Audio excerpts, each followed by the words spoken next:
Okay. Alright. Seems that things are going well. Alright. So, I'll be completely honest. Immediately off the bat, I don't have something... Okay, actually, I do have something to talk about. And thankfully, I forgot where actually I left off. So, thankfully, I won't have to, talk about Hidan and Kakuzu much, even though that wasn't the plan to begin with. So I did have something in mind, but I'm not sure how much of this stream that will take to cover, so why not begin with it now? So for context, I really like fighting games. If you couldn't already tell, Ultimate Ninja Storm 2 is a fighting game at heart. Now, how competitive it is and the following Storm games is another conversation to be had entirely. But with that being said, this conversation isn't exactly focused on the Storm games. It's focused more so on Dragon Ball FighterZ. Perfect to mention during a Naruto stream, but recently I had the opportunity to play Dragon Ball FighterZ again, and there were a number of different things that went through my mind when I had booted the game up. First and foremost, it had just been a little while since I actually not competed, but it had been a little while since I had played any type of fighting game for any extended period of time, so I knew I was a bit rusty going into it. But something that really caught my attention was the lack of attention I had given Dragon Ball FighterZ for the last almost 10 years since that game released. Now, in case you don't know, Dragon Ball FighterZ has had its fair share of... what's the word I'm looking for? Updates? Yes, updates since its release, in which case it's about to have a new update. I don't know. When is the new content supposed to drop for that? Whatever, I can figure this out some other time. Anyways, so new content supposed to come out for the game, and that's cool and all. But as I sat there for the first time in my life, actually taking the time to question things in the game, I realized I never really took the time to ever understand how to play that game. Now, fighting games, 2D fighting games in particular, are very, well, how do I say? They use the same kind of language to explain them. So if you know how to play one, you can probably play another. With that in mind, something like Dragon Ball FighterZ, in theory, should be a very easy game to understand, considering the fact that I do have quite a bit of experience with it, 2D fighting games in general. However, the issue with me was never the fact that there ain't nobody who can win against me. It wasn't the fact that I understood how to play fighting games. The issue is if I wanted to play Dragon Ball FighterZ specifically, because it has its own rules, it has its own understanding of things, and with the sheer amount of updates that game has been given, I kind of just glazed over them for the longest period of time and never actually took the time to put a proper team together with a game plan, strategy, and things of that nature. So I finally got around to doing that for the first time, and it's like the game transformed, in a sense. My enjoyment of the game wasn't exactly... my enjoyment of the game wasn't 100% better, but the way I saw the game was in a completely new light when I had actually managed to interact with all the new mechanics that were added in, and it got me thinking, right? So, funnily enough, a lot of this channel, or at least when I started doing Xenoblade Chronicles 2, that came from a very similar place to where I was at when I was playing Dragon Ball FighterZ. I came from Xenoblade 3, That game got me to think about RPGs in a way that I never thought before, mechanic-wise, and I wanted to go back to Xenoblade 2 because I knew for a fact that there was a lot of things I didn't understand because Xenoblade 2 just doesn't tell you it unless you play the DLC. For whatever reason, they put it in the DLC, but not the main game. And so what I'm trying to get down to is actively thinking and keeping, or not actively thinking so much, but keeping your mind active while playing games, or just doing any kind of activity at all. Because going back to fighters, I realized as I played it that, or rather I realized it when I was trying out all the new functionalities and stuff that the game had put in it, was that I didn't have the imagination at the time to understand all that was going on with the game. And that's easily one of the things that hindered my enjoyment of fighters the most. What the heck happened there? Anyways, it hindered my enjoyment of fighters the most, and colored a lot of my opinions of it for the negative, because, well, Dragon Ball FighterZ is its own game in the 2D fighting game genre. That doesn't sound like too big a deal, but making the connection was surprisingly slow for me. Excuse me.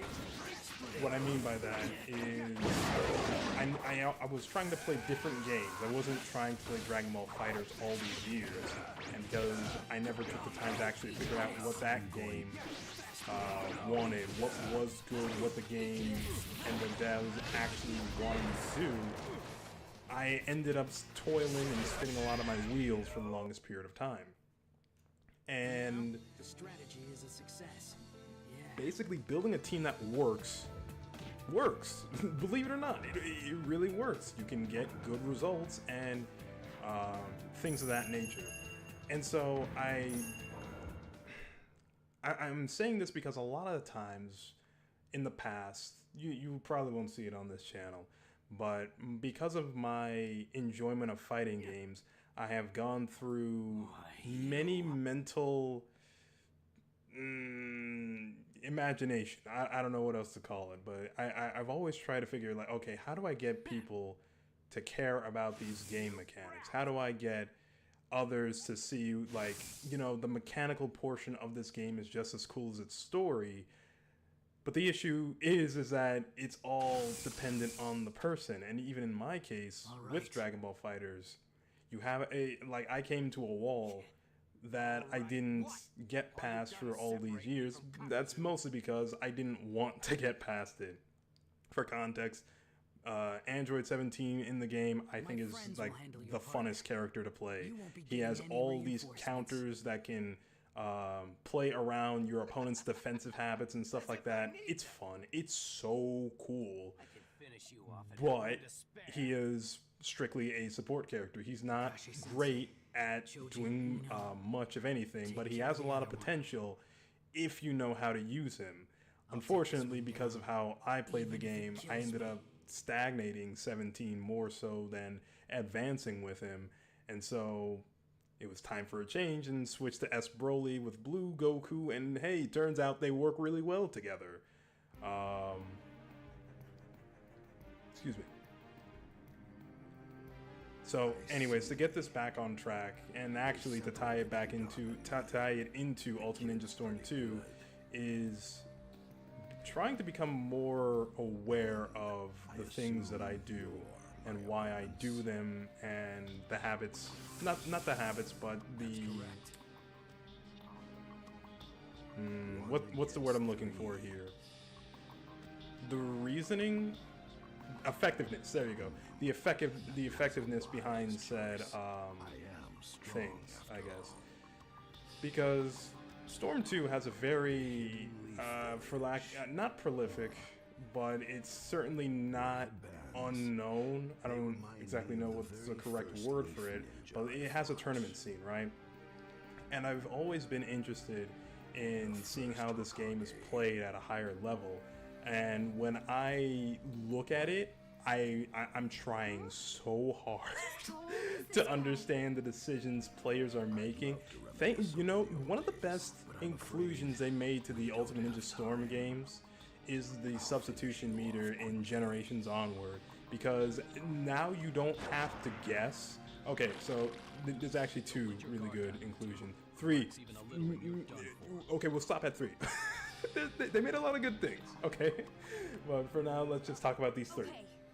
So the first really good thing was a substitution meter, because now you don't have to guess if your combo is going to complete or not.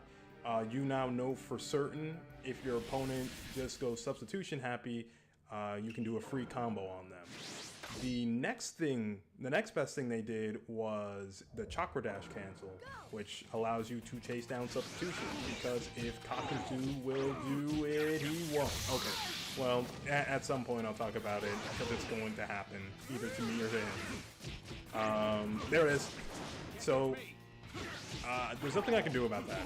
I can probably call an assist, yes, but it depends on where, how high the combo is, what the assist does, so on and so forth. That's why Neji is a very popular character online, because he just deals with that so well. But, you know, Chakra Dash canceling allows you to be able to not play Neji and still have some success with this game. Okay, so what was the other point? Oh yeah, okay, so this one is like a personal favorite of mine. I really like, they added a lot of hit stun onto certain combo moves, which allows you... Thanks, phone. My phone's chiming in, it's trying to say that he likes it too. Anyways,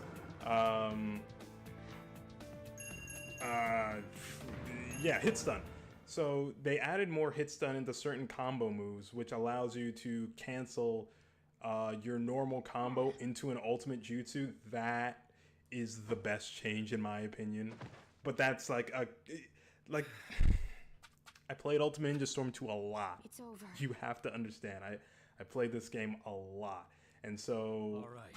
Now kind of just swinging with your ultimate jutsu never feels good. Actually, scratch that. I played Ultimate Ninja to Ultimate Ninja Storm series, and the games where I had to swing with the ultimate jutsu never felt good. The exception to that being Ultimate Ninja Storm 3, because that game's combo system allows you to actually combo into your ultimate jutsu. However, your opponent still has infinite substitution, so good luck. But yeah, in my mind, just trying to understand like the decisions being made, why sometimes certain players will just stop a combo entirely, probably because there's an assist on the screen they don't want to deal with. But even then, like the characters they choose for assist, I mentioned Neji was a really popular choice online because he's just a defensive wonder thanks to the rotation. But Pain, yeah, Pain too. But outside of those two, I don't really have an idea of why people choose the characters they choose or play the way that they play. And that always interests me as to just understanding the ins and outs of these games, you know? This isn't good. I don't know why I said oops, I'm talking over this cutscene. To harvest your lives. Let's see. What else could I mention? Right, and so another thing that I really appreciated about getting the chance to play Fighters again was putting myself back into a situation of competition, for lack of a better term. So I say that like I wasn't playing fighting games like 5 months ago. I definitely was, but not recently.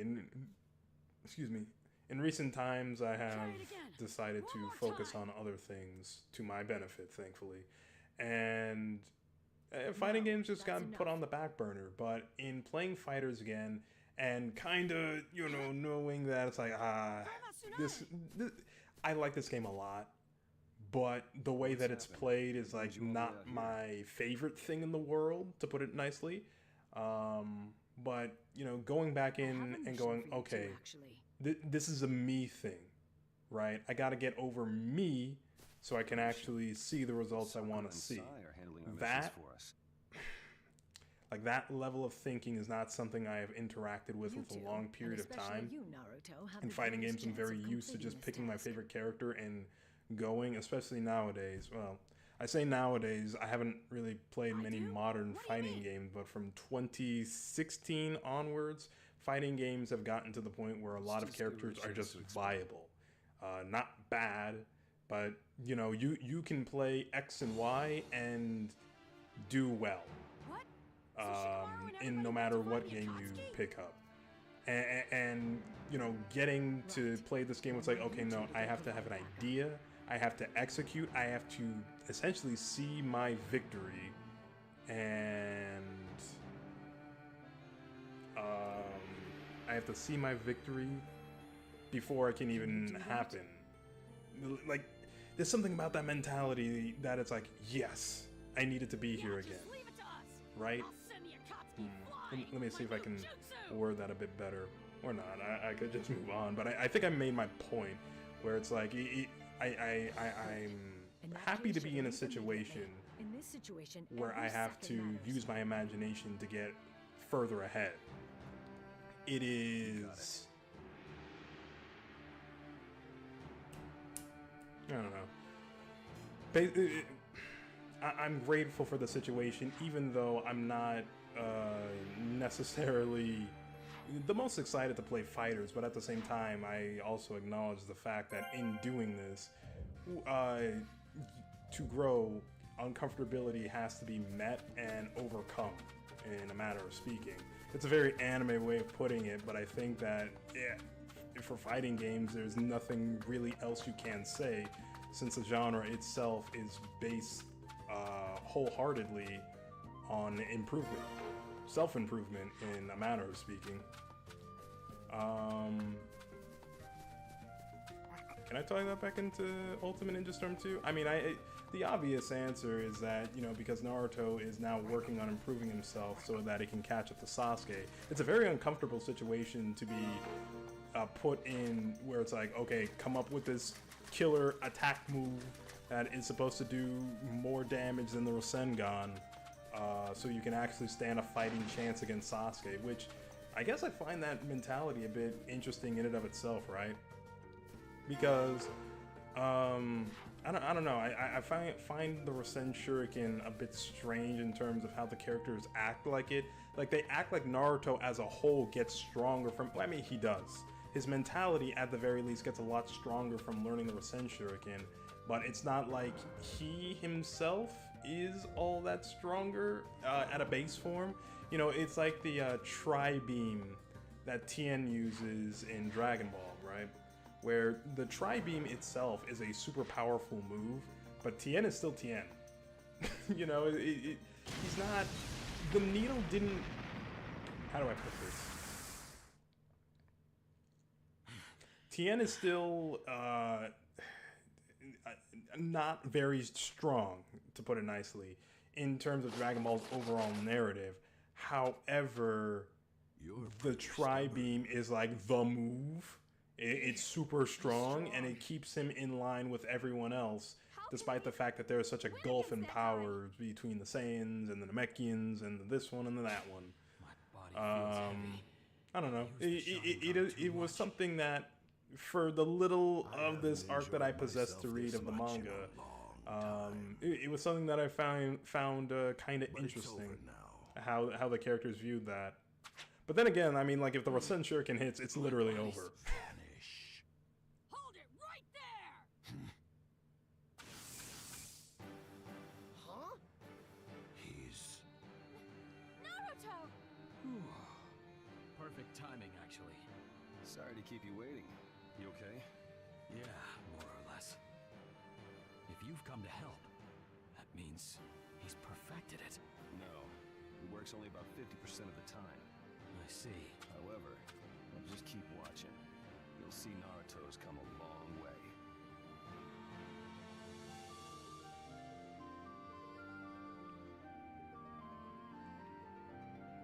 taking Whoa! from here. What was that? Dude, okay. I guess this also opens up a conversation for remakes and ports and stuff like that. Cause like I guarantee you it didn't exist in the original Xbox and PS3 versions. Holy moly. Okay, so I guess to leap off this as a talking point and the interesting parts of remastering a game is the fact that remastering a game still takes some kind of work, right? Well, remaking, okay, how do I want to say this? Yeah, remaking a game takes a lot of work. Remastering it still takes a lot of work. But I don't think that people, or at least the dev team, value the kind of work. Not the dev team. Publishers? I don't know. I don't know who to put it on. And you know, I won't even put it on anyone. Basically, there's a lot of work that needs to be done in order for a remastered game on new hardware to function as it did on the intended hardware that it released from. And there's a lot of issues with, well, some remasters anyways. This is kind of shocking, honestly. This game has been amazing up until now. That was very small. That was super small in the grand scheme of things. And if I only have to worry about, well, I don't worry, but if I only have to, you know, sweat small stuff like that happening every now and again, it's not that bad, but it can take you out of the experience, like me right now, who is taking the time to talk about this. Now, even though I say that, I say all this to say that, considering the fact that we're still playing Ultimate Ninja Storm 2, I have noticed a lot of imperfections in the way that this game is being played on the PS4. There are breaks in the artwork where there never once were breaks. There are glitches in the cutscenes where there never once was glitches. But before I, you know, go overboard, well, I'm not going to go overboard because it's very minor. There's like 2 things that I can name off the top of my head, and we just saw one of them. But there's a lot of care and consideration that needs to go into these kind of ports to make them as good as they used to be. I'm reminded of the Ratchet and Clank. Am I thinking Ratchet and Clank? No, Jack and Daxter. Yeah, totally the same thing. Anyways, a Jack and Daxter trilogy on the PS3. Jak 2 opens up, or like one of the opening cutscenes open up with the guy who I don't remember his name, but he's talking to Jak, right? And then his face is completely glitched out. That was my first time ever playing Jak 2, and I thought that was intentional because, like, you know, this is the PS3, much better hardware than the PS2. Why on earth would there be random glitches like that? But here we are.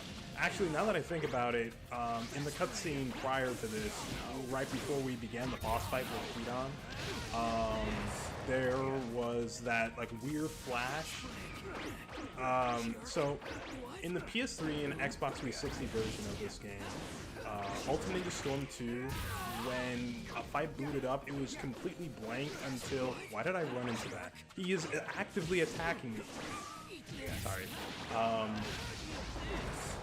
But in the PS3 and Xbox 360 version of Ultimate Ninja Storm 2, that is supposed to be completely white until you see the battle screen. You're not supposed to see the characters reappear again. So I guess there's 3 Was it supposed to be that fast? I think it was. Some Ultimate Jutsus, they don't have the flair they used to or will eventually have because, well, tying into my previous conversation, CC2 wanted to focus more on the competitive scene, and so, you know, a lot of Ultimate Jutsus weren't as flashy as they could be, which is actually a very interesting thing. The flashiness of this game is handled specifically for the story events, and in the what's the word I'm looking for? And in the combat, you have much more digestible supers. That's something that I feel, okay, so video games as a whole really like their very pretty graphics. And I'm not going to be the one who sits here and tells you that they don't matter. They matter. They matter a lot. I remember when I was a kid, and my dad had these two fighting games. One was Marvel vs. Capcom and the other was Mortal Kombat. The reason I preferred Marvel vs. Capcom over Mortal Kombat was because it looked better. So, you know, from the horse's mouth, it matters a lot. But digestibility of certain animations is something that I feel needs to be considered in some cases. To go back to Dragon Ball FighterZ, that game has really nice super attacks. Unfortunately, they're really long, and unfortunately, they have started a trend within the fighting games themselves where, you know, certain supers have got to be all flashy and whatnot, and most of the time they don't have utility like they used to. Of course, not every fighting game is like this, but Dragon Ball FighterZ is really a game where 90% of the supers, 90% of the supers don't have any kind of utility outside of damage, and they blend in after a while. As someone who's played fighters for a long period of time, wait, how many hours do I have on Steam? Oh shoot, I'm not signing into Steam.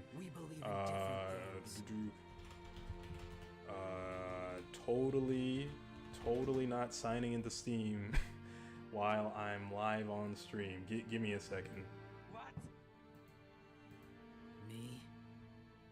I believe in. Anyways, to continue on with my conversation while that loads up, you know, playing Dragon Ball FighterZ for a number of hours, one of the things that I wish for is just more digestible animations for the super attacks, because while it is nice to look at, as a game that you play for competition, you want to skip that. And I think that, you know... Okay, I'm not going to talk like I've been watching a lot of fighting game people review matches and stuff like that, but I do remember at a point people were skipping the super animations because, well, they were just for damage. There was nothing interesting or anything of the sort that happened after a super landed. It was just damage. So you skip ahead until the gameplay comes back to the players. And, you know, it's kind of unfortunate, because as beautiful as something like Ultimate Ninja Storm 2's animations, or my phone is just accenting me tonight. It's saying like, yeah, Storm 2's animations are great. Anyways, as great as Storm 2's animations are, and Dragon Ball FighterZ for that matter, boy howdy, do I want to get back to the gameplay. But that's also probably why, even in future renditions of the Storm series, why it's so hard to land supers in the first place. So it keeps the what's the word I'm looking for? Keeps gameplay in the players' hands, which is a shocking thing to feel that I need to say in like 2025, because we came out of the era of QTEs. I mean, here's a game that was stoked in them. But even then, it's still understood to players want to play the game when they, you know, play against each other. But that's, I don't know, maybe that's a conversation for another time. 662 hours of playtime with Dragon Ball FighterZ. I've seen enough supers. I've seen enough long supers. I would like digestible animations for that. What do you think? You haven't seen how he's a completely different Naruto now. Anyways, whatever. Then it's settled. Go on, Naruto. But with that being said, I don't know. I think that this game probably handles the balance the best out of all the Storm games. I don't know. I liked Storm 3 a lot. Like, you gotta understand, I really like Storm 3. But in terms of balancing it, alright, substitutions. Forget what I was saying. Pay no attention to it. Underestimated. completely forgot about substitutions for a second there. Show you the results of my training. Just watch. You're meeting your end here. But I guess, I don't know. Like, on one hand, okay, here's what I think. This game strikes a really good balance between digestible supers and the meat and potatoes that is the story animations. You know, pretending like the rest of what happened to Kakuzu's health. This time I'll use I just grabbed him.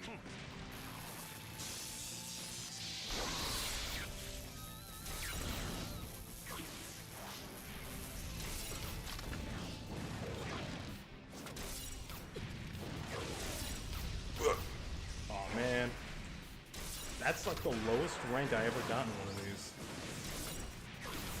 You can tell immediately how many times I went back to play this boss fight. Oh boy.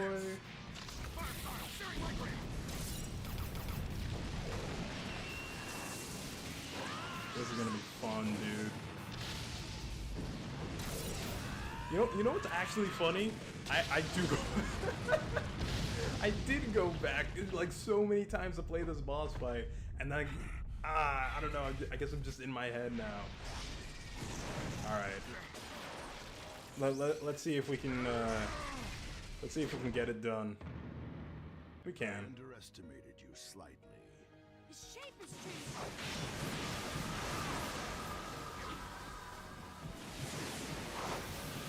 Okay. You know what? I'm not gonna say I played this boss fight that many times because Kakuzu is doing stuff I never seen before.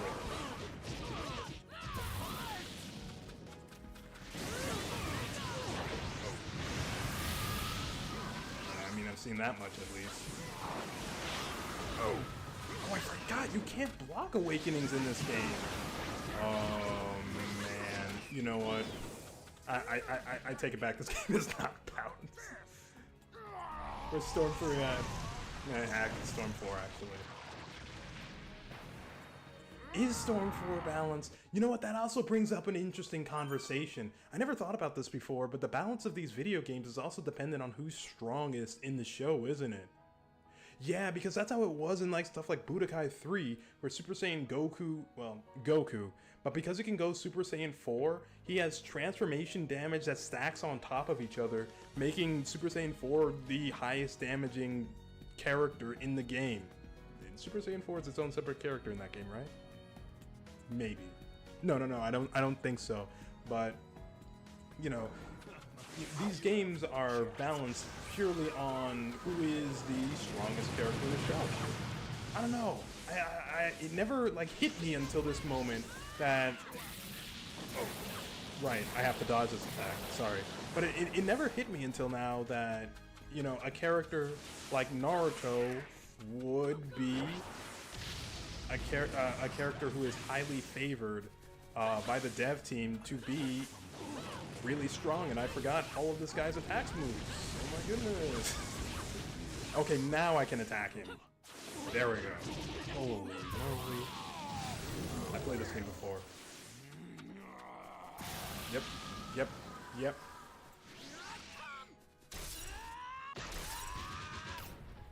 I have like 50 registered hours. I have 50 registered hours in the Storm trilogy. Most of it's towards Storm 2. Aw, man. Okay, let's see if we can do this.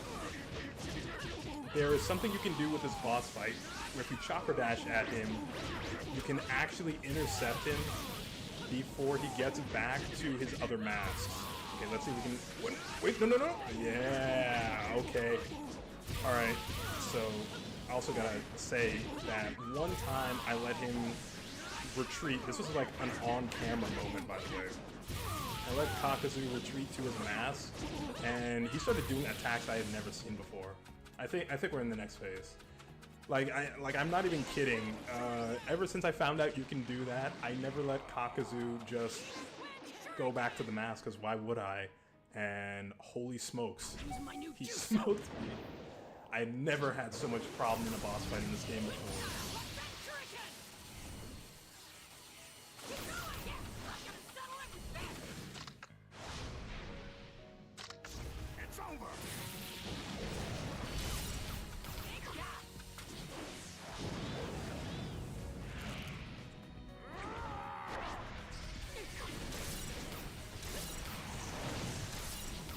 I apologize for not saying anything. I was concentrating. Like after I messed up that QTE. Oh, well, I didn't mess up anything. Like the boss fight is over. But after I got like 2 stars in that QTE, I'm like, okay, let me actually lock in a little bit.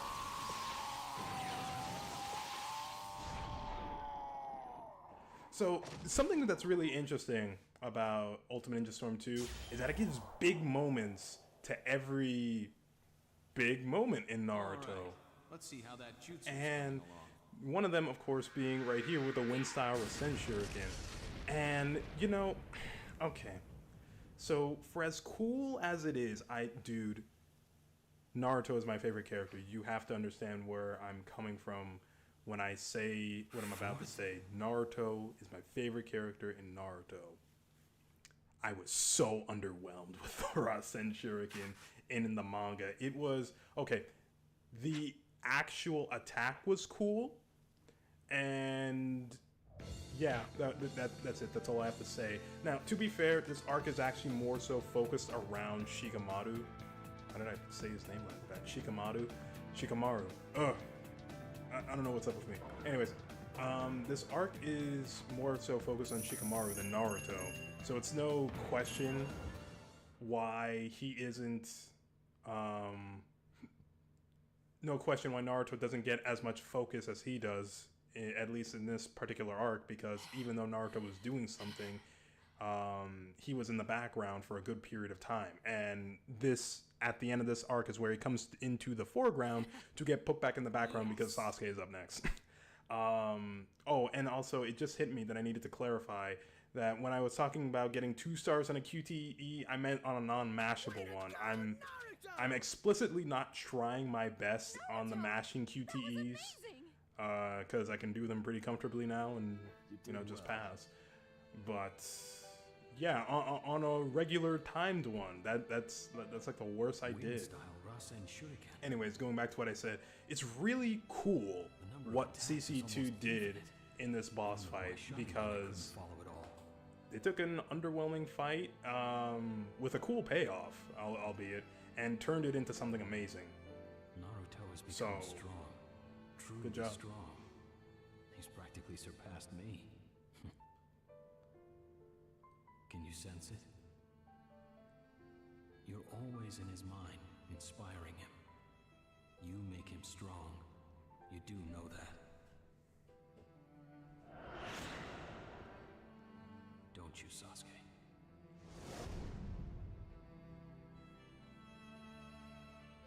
I guess it's time to pass the torch.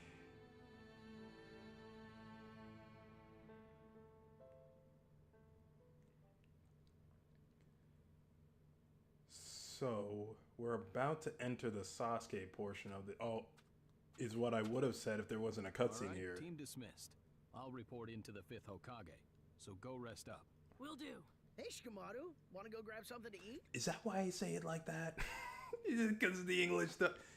Yeah, it is because of the English stuff. Of course it is. No, sorry, Choji. There's something I've got to do. Excuse me. See ya.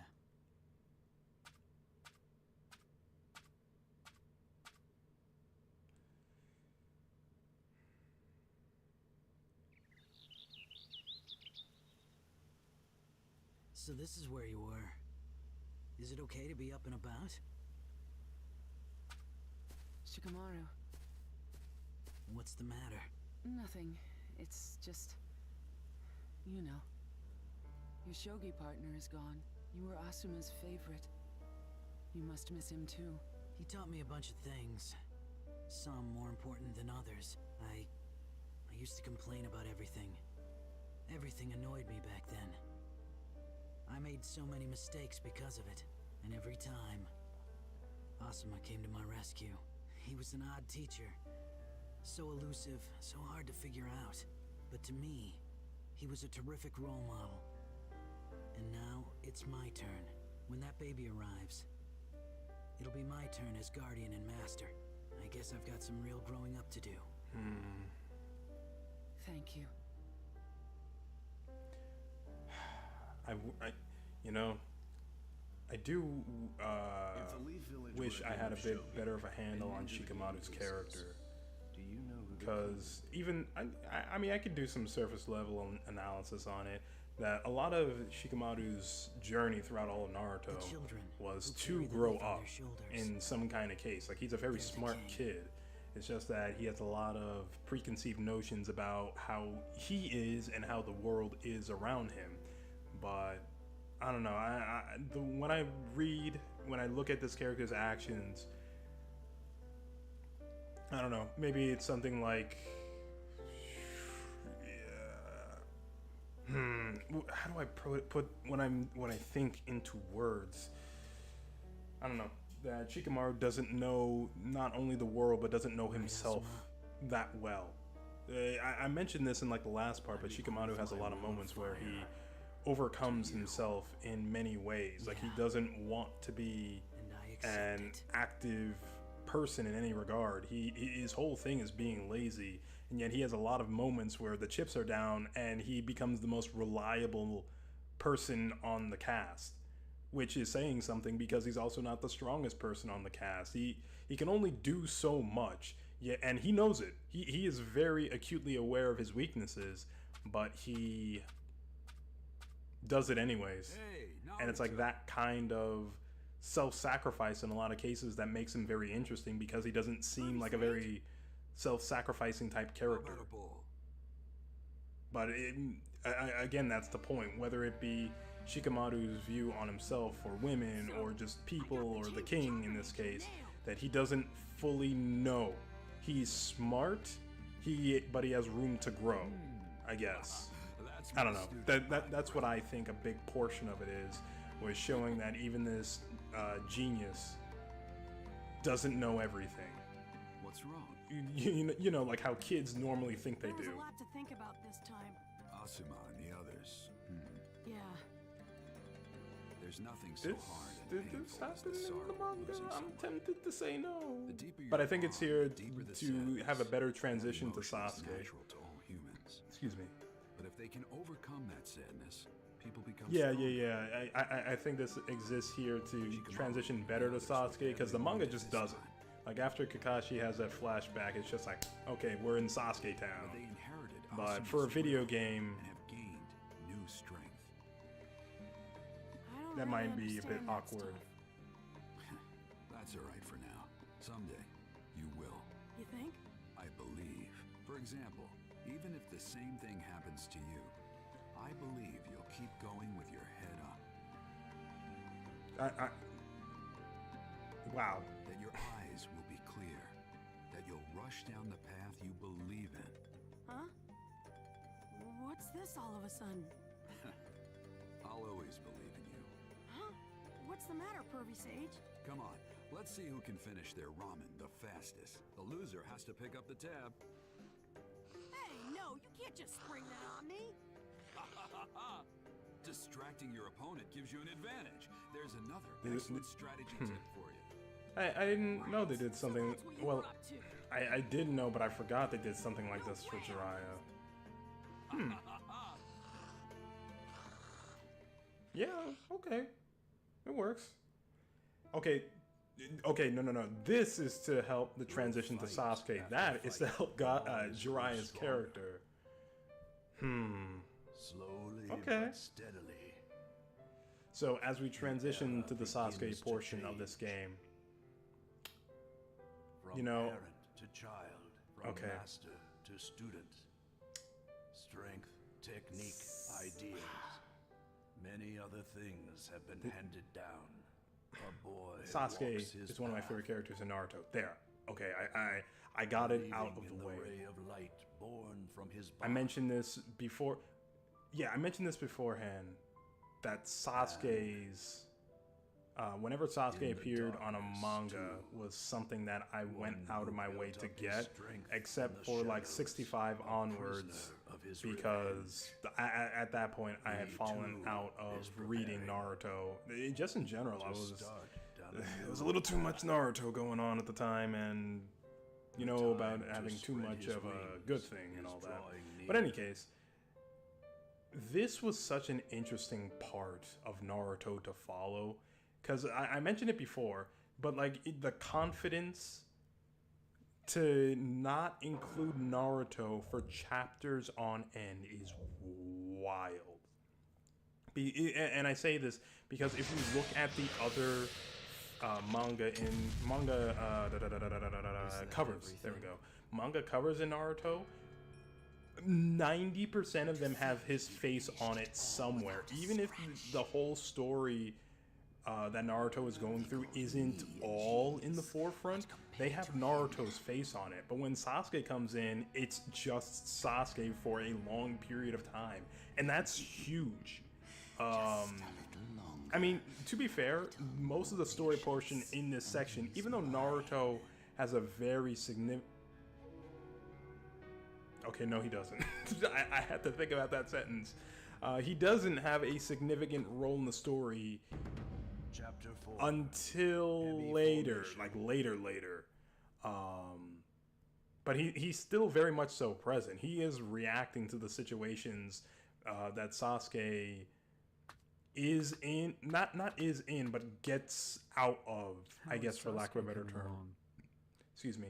And to have just books upon books having just Sasuke and Hebi and sometimes an Akatsuki member is huge. And I don't know if I mentioned this part, but I've been reading and watching many anime and manga, and I can feel my interest begin to wane when the main character isn't on screen. I guess when I think about it, Dragon Ball should also be in the conversation as well, because there's that long time in the Saiyan saga to the near end of Namek where Goku's just not there.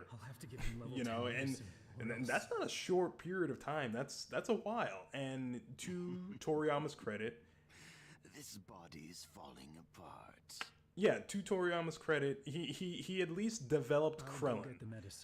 The West wouldn't know that until a while later, but Krillin was a character that at least I think people could connect with for a period of time, and then he had Vegeta too, so you know there's something going on there.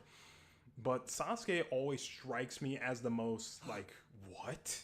Because Sasuke is for the most part dealing with an entirely new cast of characters.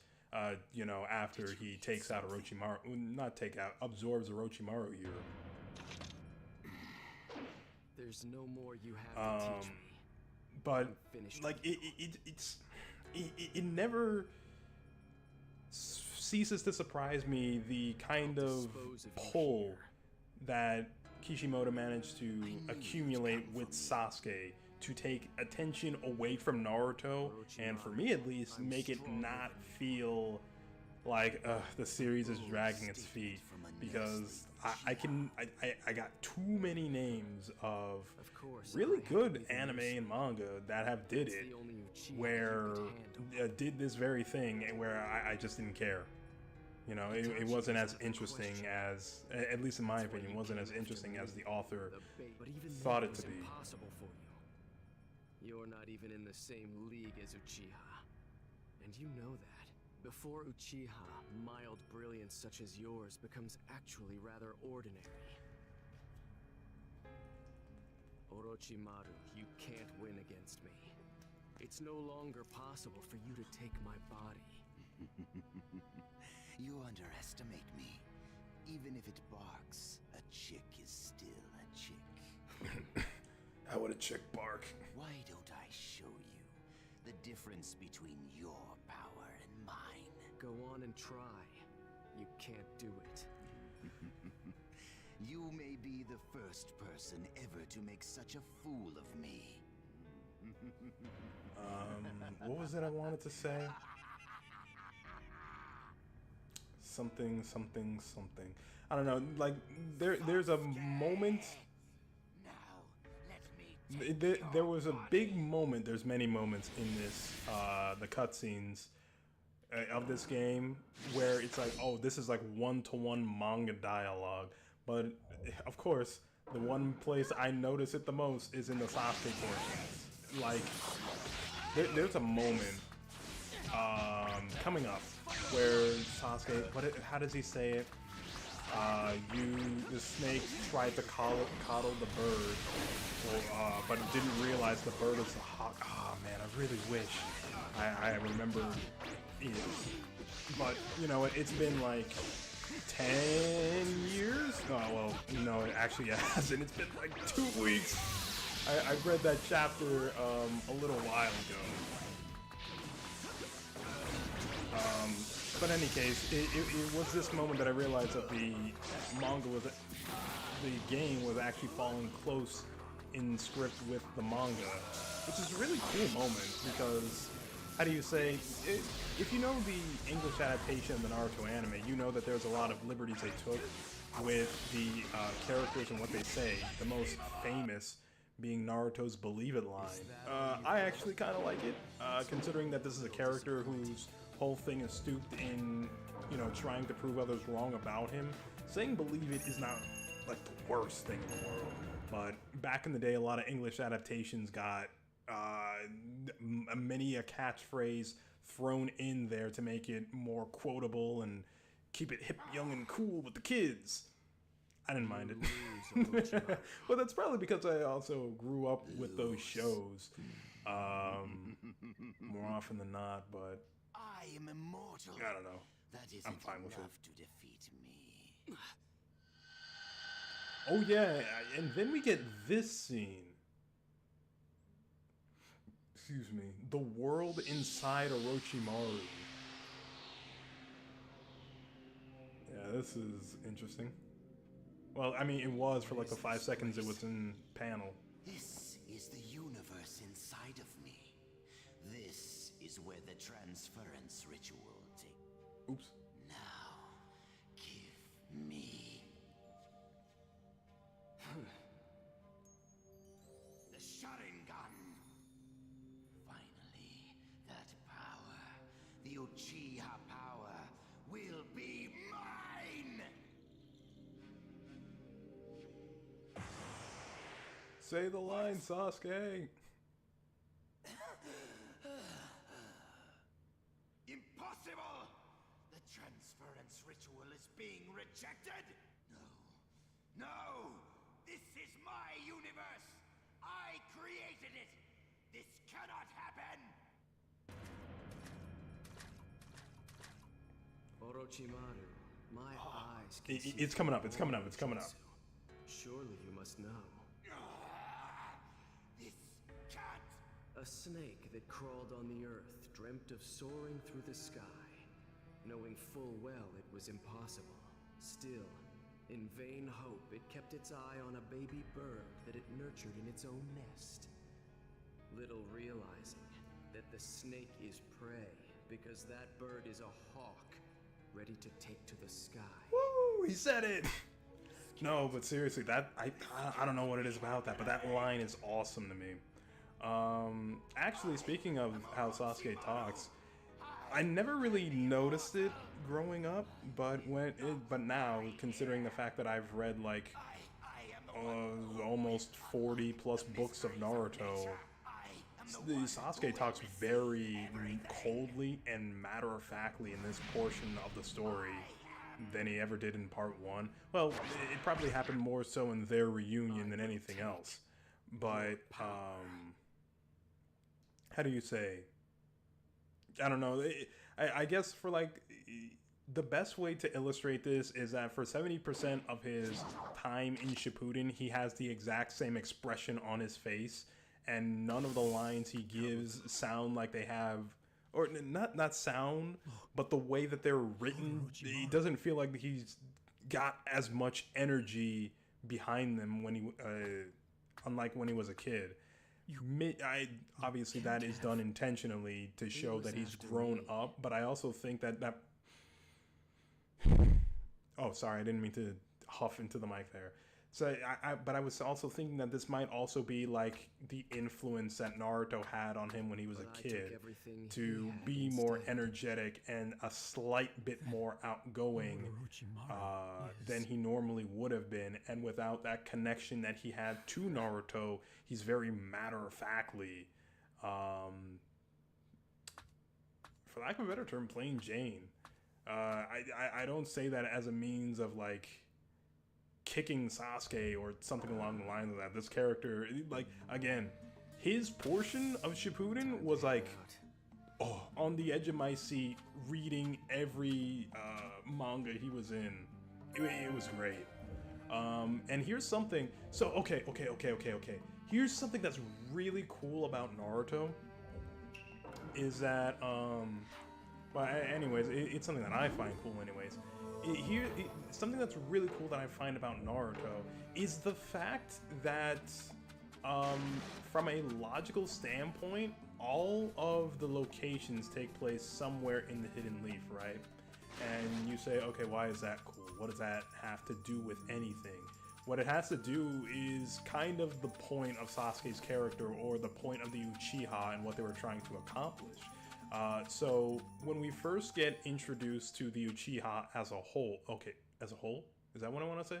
Yeah, okay, when we first get a proper flashback of everything that happened before the Uchiha massacre, we learn of, where the Uchiha were staying, and to be quite honest, they were in their own little world. Now, I don't necessarily think that that's a improper thing to think of in Naruto, considering the fact that Hyuga probably live in their own little world in the village too, but it's something that always struck me as weird when I was a kid was, why is Sasuke and Itachi walking back to their house and there's another forest here? They should just be in the Leaf Village. But Kishimoto uses that kind of logic to, well, that he knows that people are going to ask that kind of question, right? And plays with that, and that leads to the Uchiha Civil War and stuff like that. That, spoiler warning, I'll wait a little bit for you to close your ears, I guess, but Itachi was planning to stop. Anyways, to go back to what I was talking about earlier, I was reading, Sasuke's portion of Shippuden, and when I read it, and I see stuff like, okay, he was in a munitions place that the Uchiha used to go, and I'm thinking to myself, okay, the Uchiha used to go here, so this has to be somewhere in the Leaf Village, not in the Leaf Village, but somewhere in the Land of Fire, right? And then Itachi says, okay, Sasuke, meet me at the old Uchiha hideout, and it's like, oh, that also has to be in the Land of Fire. I never connected as a kid that Sasuke was actually in the Land of Fire the entire time. Well, not necessarily the entire time, because at some point he had to go to the Hidden Sound. Assuming Orochimaru was in the Hidden Sound. By the way, how did Sasuke find Orochimaru if he was supposed to be escorted there by the Sound Ninja 4? I'm just saying. I don't know. Anyways, I'm not gonna think about that. Actually, now that I say that, there was a line. I like that. Okay. There was a line said by one of the Akatsuki, I remember, and this is one of those things where it's like, oh yeah, a lot of Naruto wasn't planned out ahead of time.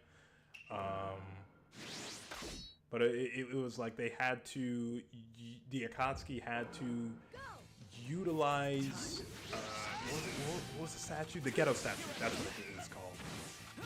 The Akatsuki had to utilize the Jinchuriki in tail number order in order to get the ghetto statue working the way that they wanted to. I read that like literally today and went, oh no, don't say that. You're gonna make me question why Kisame and Itachi were going after Naruto all those years ago. That doesn't make sense. But it is what it is, Naruto is such a long running story. The fact that only after 40-something books, like I can say that, oh no, something didn't make sense that happened decades ago is good in and of itself.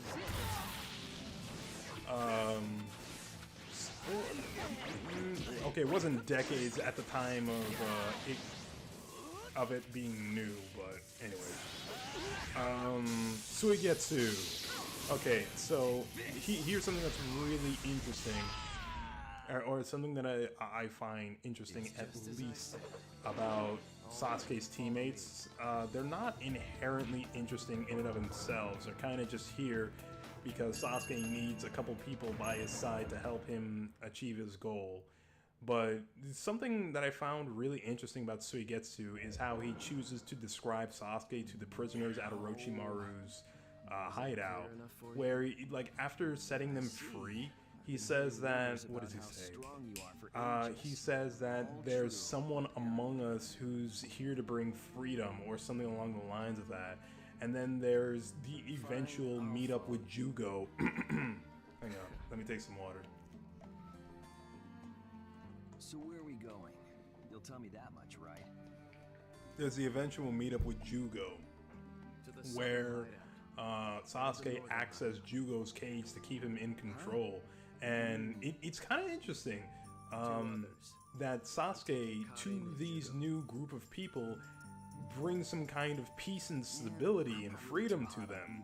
Like, I was thinking this because, you know, Sasuke and Naruto are very much so the most important characters in this story. And Naruto, shoot, I was thinking about this the other day, and I feel like I had the words, but I don't know, they'll come back to me. So, Sasuke, I don't know about choosing her. Not to mention her personality. Sasuke, look, Sasuke brings hope, in a sense, for a lot of what even though at this point in Shippuden, he is not necessarily a good guy, but not necessarily a bad guy either. Sasuke does bring hope to a certain people group out there in the ninja world, and I think that is something that is very, like, an interesting concept, because that is what Naruto is supposed to do. Now, man, it's gonna come back. It's gonna come back. Like, the way that I had thought about it was very interesting to me anyways, but whatever. Was there anything else to say regarding Sasuke's group? The Heavy? Not really, in all honesty. And I find that like that kind of sucks. I don't know. Suigetsu, there's a little bit of hype about Suigetsu being like the second coming of Zabuza, but unfortunately not much was done with the character. I do like Suigetsu quite a lot. I think more than most people would. But I don't know. Other than being the little brother of one of those 7 ninja swordsmen, there's not much to him.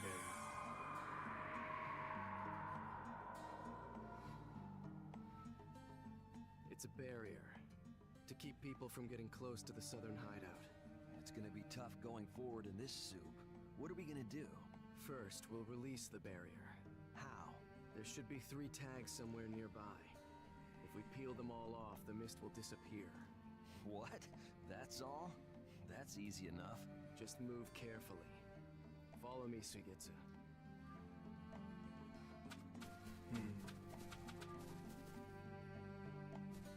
Hey, here's one.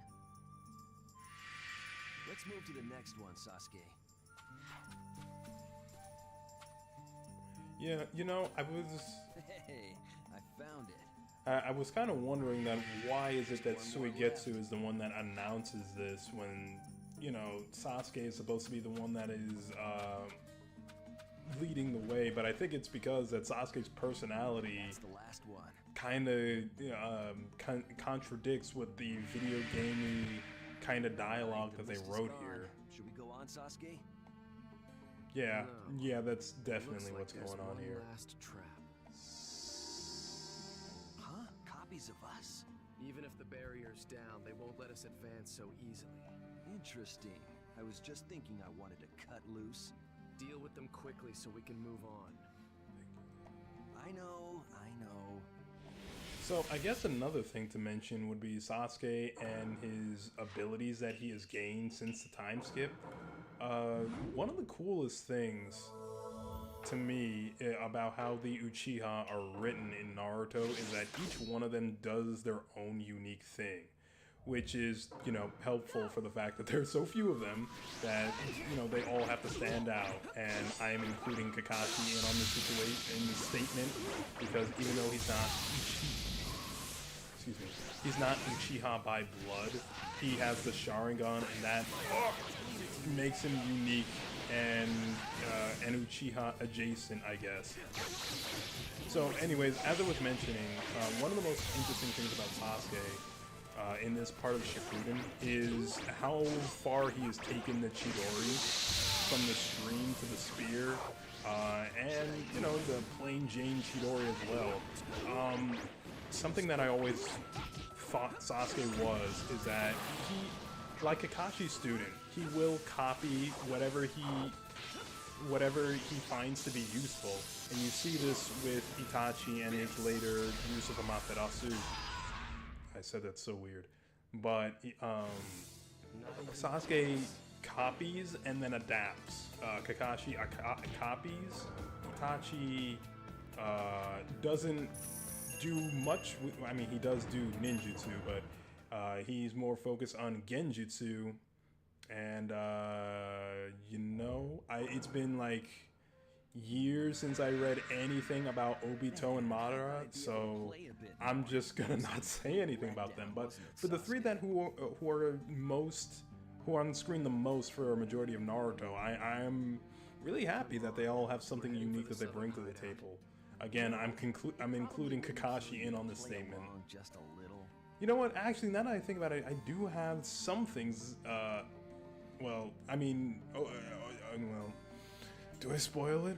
Yeah, I'm not making this for first-time viewers of Naruto. Obito utilizes the Mangekyo like there's no tomorrow because his new physiology makes him immune to the effects of it. We finally made it. Which is also a really cool concept. Alright,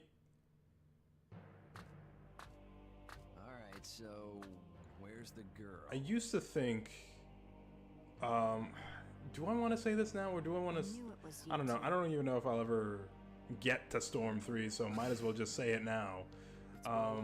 But when Sasuke gets his own Mangekyo, like, you know, one of the things that is the most known about that ability is that if the user continues to use it, then they go blind. And Kakashi and Itachi are very, like, against using the Mangekyo. They got more, well, not necessarily more, but they have powerful techniques without using it, and the Mangekyo in and of itself is a kind of last-ditch effort type move. But, you know, then you get Sasuke in the 5 Kage Summit, who is like, ha ha ha, I have the Mangekyo now. Time to just auto-win the rest of my life. And then, you know, it gets into a surprise Pikachu face when turns out there are other people in the world who are just as strong, if not a little stronger than Itachi. And then he just keeps using the Mangekyo anyways, knowing good and well what will happen to him. You always order people around. If he overuses it. But I don't know, there was just like the scene in my head where, like, if Kakashi and Itachi heard that Sasuke was just abusing the Mangekyo for a full day, and they just like look at him with a surprised look in their eye. I don't know, like, that's how I view the 5 Kage Summit. It's like Sasuke really just did not pay attention to the warning signs and got what was coming to him. I'm coming. That was a quick change of heart. By the way, Karin's on screen. I realized I don't know, man. of guarding this place. Since you're so adamant, I'll come with you. Oh yeah? So Karin's on board then, huh? Sugetsu! I thought you left to release the prisoners! Don't get yourself in such a twist. I did go, but I came back to ask where the key was. But hey, mission accomplished, huh? Good for you, Sasuke. Who said I'm coming? I just... What? You're not coming after all? I'll go. With... I figured you'd just be a pain in the neck, but you're actually kind of cute. You know that? You know, I don't know. I only just caught this now, but Suigetsu, Karin, and Jugo, and this is like a very superficial thing, but maybe that is kind of the point. Their hair colors are very similar to Naruto, Kakashi, and Sakura. Not one-to-one, but similar. And which would later play into how Sasuke would view these characters until the 5 Kage summit happened. Oh boy. That just leaves Jugo.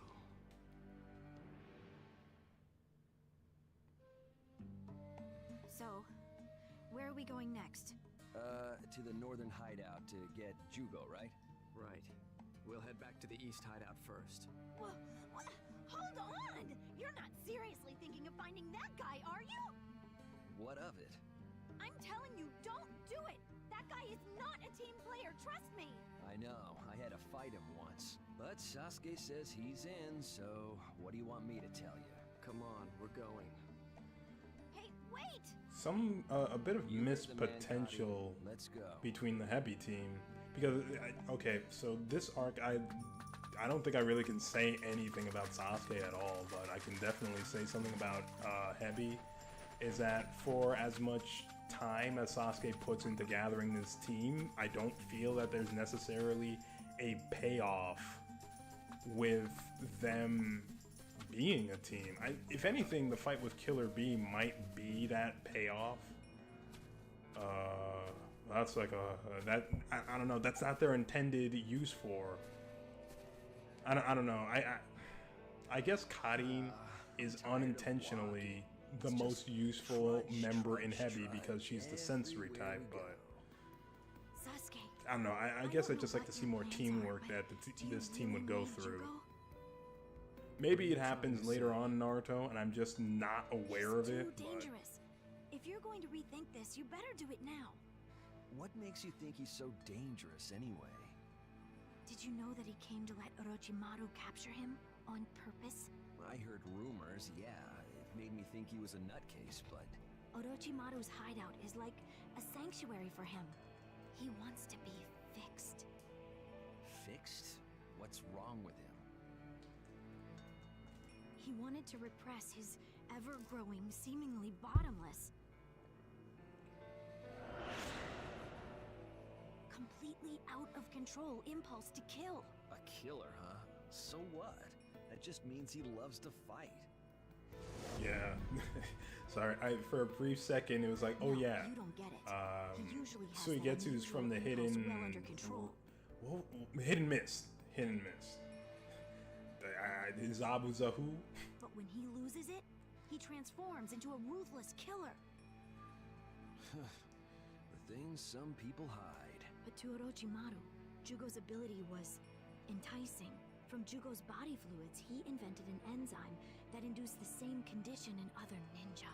An enzyme? I'm sure you know where I'm going here. I'm talking about the curse mark. The curse mark? But that's...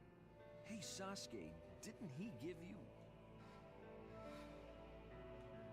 We don't have time to waste on all this talking.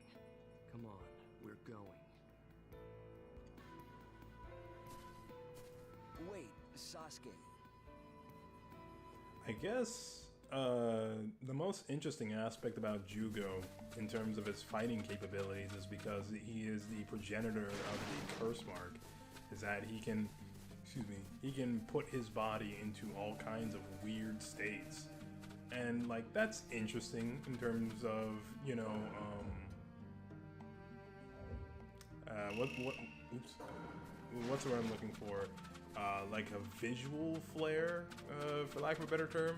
But I guess, I don't know. For whatever reason, it never really stuck with me. I guess it's because it's not specific enough.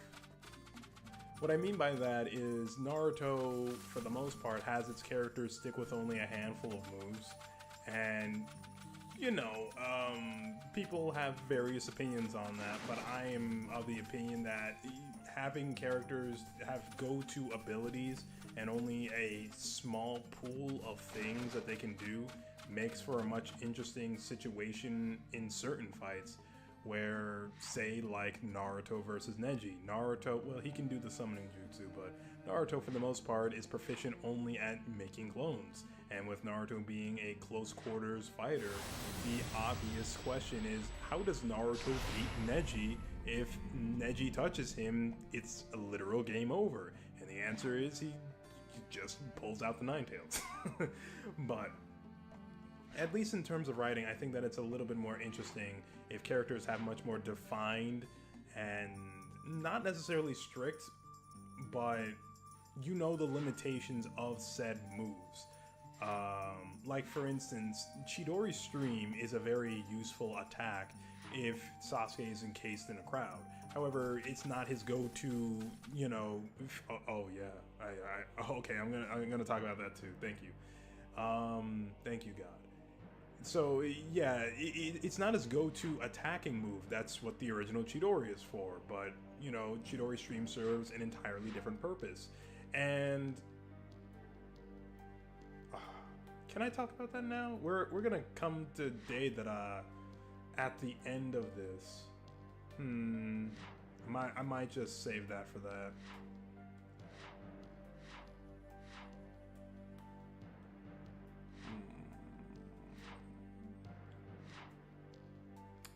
Anyways, to go back to what I was saying, about, you know, having characters having specific and defined moves, at least from, no, wait, I needed that, yeah. At least from my perspective, it makes the fights in general more interesting, because if a character can potentially do anything, you know, like they can in Dragon Ball, there's no real hard limits to what a character can do, then, in my opinion, the fights don't have as much gravity or weight behind them. That doesn't necessarily mean that they're uninteresting or not a cool spectacle to see. However, it doesn't... I'm not nearly as invested as I could be, is what I'm trying to say. But in the case of Naruto, considering the fact that, you know, characters only have a handful of things that they can do, even in the case of Sasuke, who easily is the character with one of the more diverse movesets in the entirety of Naruto, yeah, like he can just do a bunch of moves, but the issue that also brings is trying to find situations where those moves aren't as useful. What do I mean by that? I mean, what I mean is, like, to make the tension what it is, you have to put a character in a spot where they're uncomfortable. And to make them uncomfortable, you gotta make their normal moveset not work for them.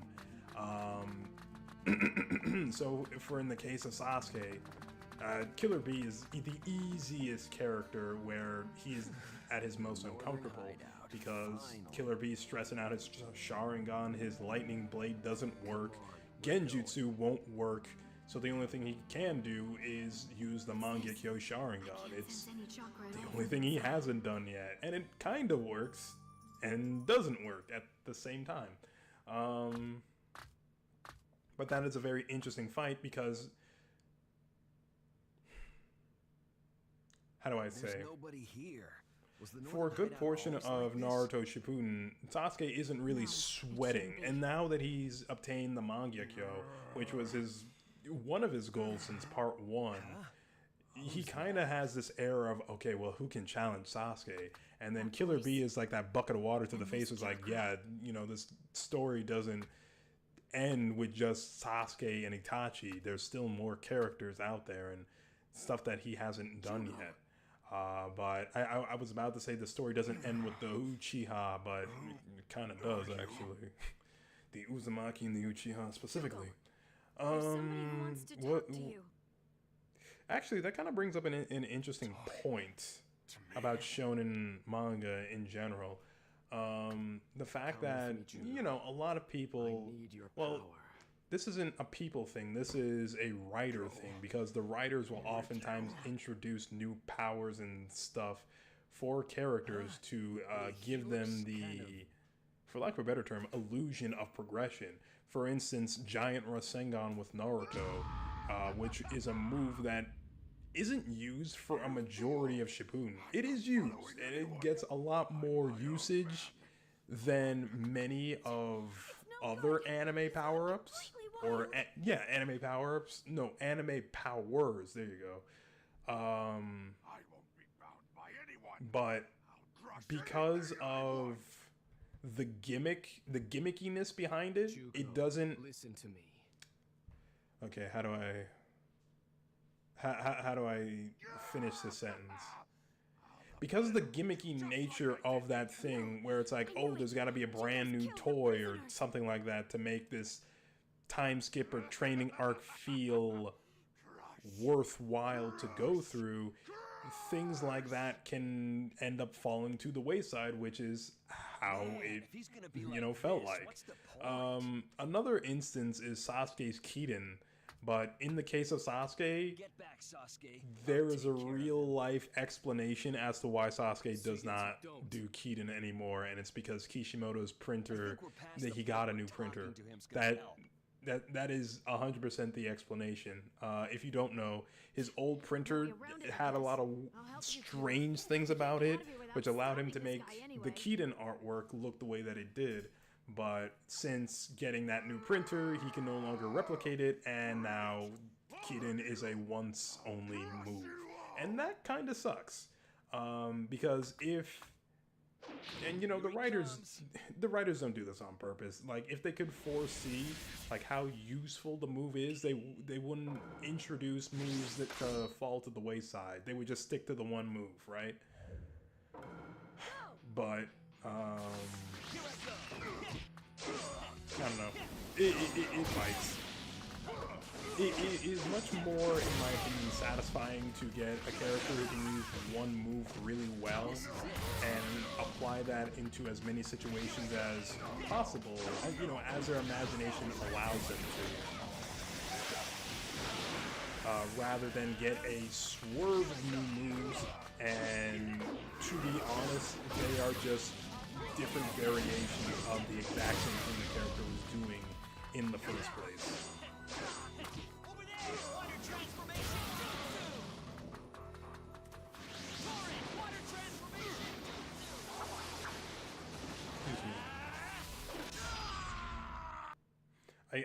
I guess for lack of... I really like this show, but it kind of fits what I'm talking about. My Hero Academia and All Might and Deku's various punches, which are the same punches with different names attached to them. Technically, they're different. Like, if you look them up on YouTube, they're on a different name. However, they're also punches. Just at varying levels of strength, I guess. Not bad. I think you might offer up a bit of fun. It's no good. He's not coming down at all. Jugo. What? Are you gonna take a shot at me next? Bring it on. You watch. I'll crush you too. We're going to have to get him calmed down first. Come on. Entertain me more! We'll cover you, Sasuke.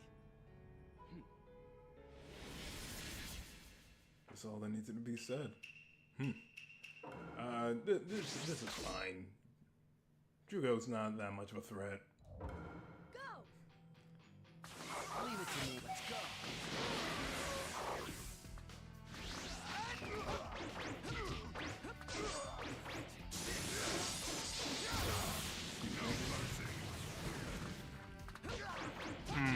You know, let's actually try it, right? So I mentioned earlier you can't really do or land ultimate jutsus in the middle of a combo. That's not entirely true, and I don't know why it took me like an hour plus to mention it when I actually did it. When I actually mentioned it in like frame 1 of the of the live stream. There is a method, but it requires assists. Wait, do assists not recharge when you're doing a throw?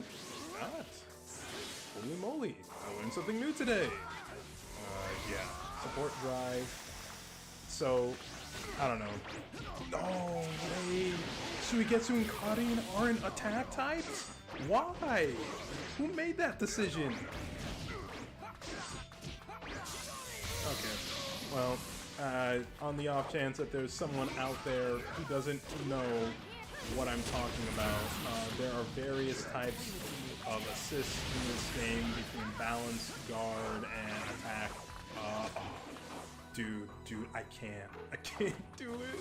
All this time I'm sitting here going like, okay, I want to try it. It's like, no, none of them are attack types. Wait, balance types, what they do is they take an ultimate jutsu for you. Why is that here? Like, okay, like I don't know. Just pick attack types. If you're playing Ultimate Ninja Storm 2, just pick attack types. That's all that matters. That's all you need. Maybe a guard type, sure. There's an argument for that, but like, just pick attack type.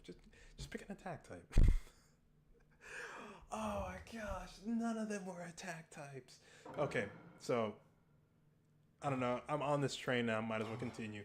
So attack types in Ultimate Ninja Storm 2 have what is called the knockback attack, where if you do enough damage with them, they will knock an enemy back after you knock them away, and it will give you enough time to land an ultimate jutsu. Guard types block chakra dash, but balance types also throw projectile. No, not also. Balance types throw projectiles with you, and I believe will take an ultimate jutsu for you. I ask again, why is that in the game? That's like easily the worst ability of them all. Well, yeah, no, that is the worst ability of them all, because like blocking chakra dash, at least in this game, is like really good. So having an assist do it for you has its benefits. Like just taking an ultimate jutsu, like dude, most of the time you're not even like landing an ultimate jutsu in this game. I mean, you can land an ultimate jutsu, but what can you do? Like, you can't combo into it, at least not to my knowledge. The only one who can stop my urges is Kimimaro. Kimimaro? You mean of the Kaguya clan? So, okay, here's the thing. I don't know. I know the final villain of Naruto is Kaguya, but I don't know if the Kaguya clan that's mentioned here is tied to that. That was something that was like, to me, that like stood out, knowing what I know now about Naruto, rereading it again.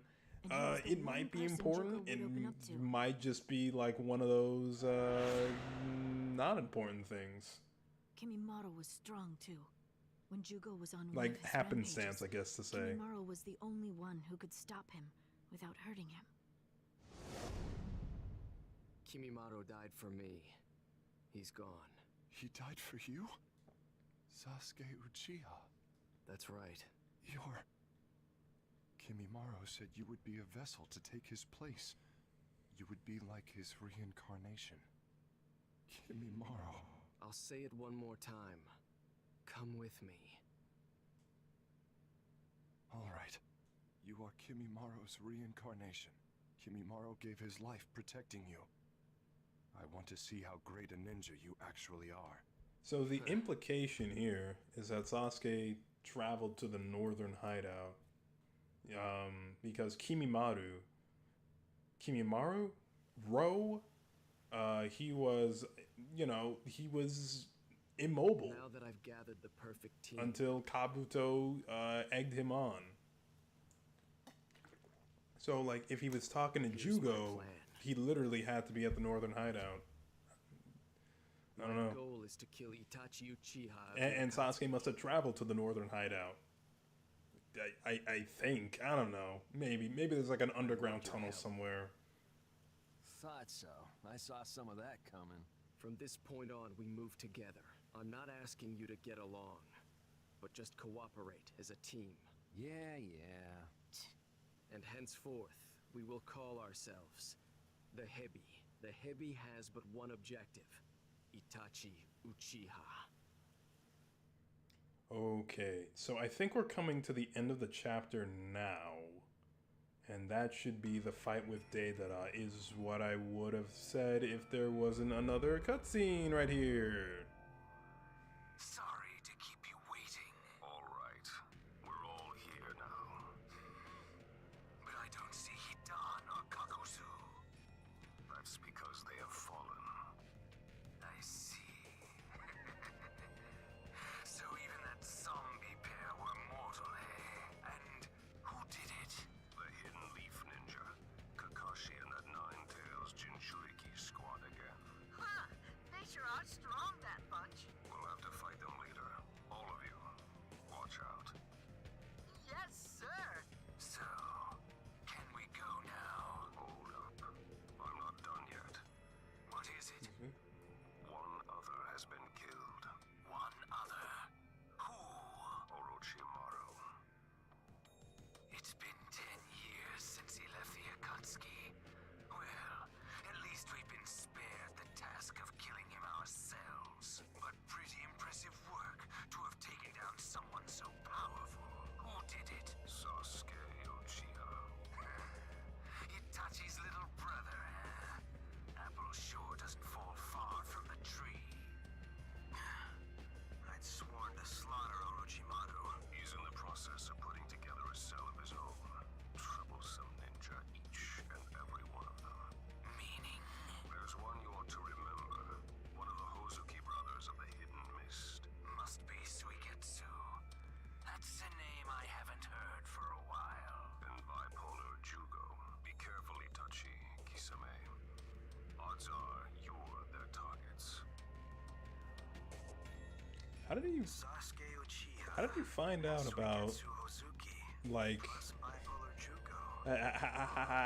how did Pain find out about Orochimaru and Sasuke's later team being comprised of Jugo and Suigetsu?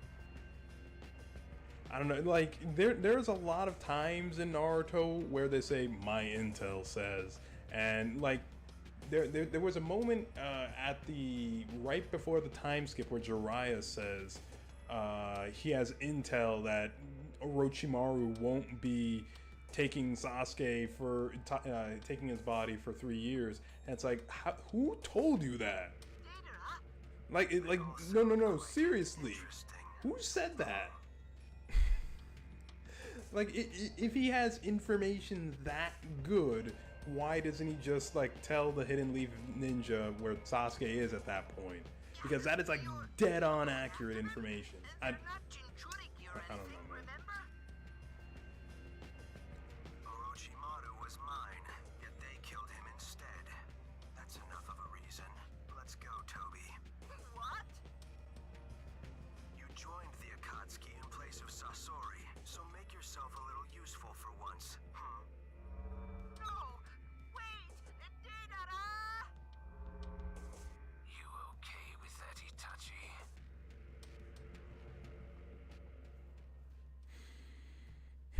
Okay, so do I go to the Deidara fight, or do I stop here? We'll split up and move separately from this point on.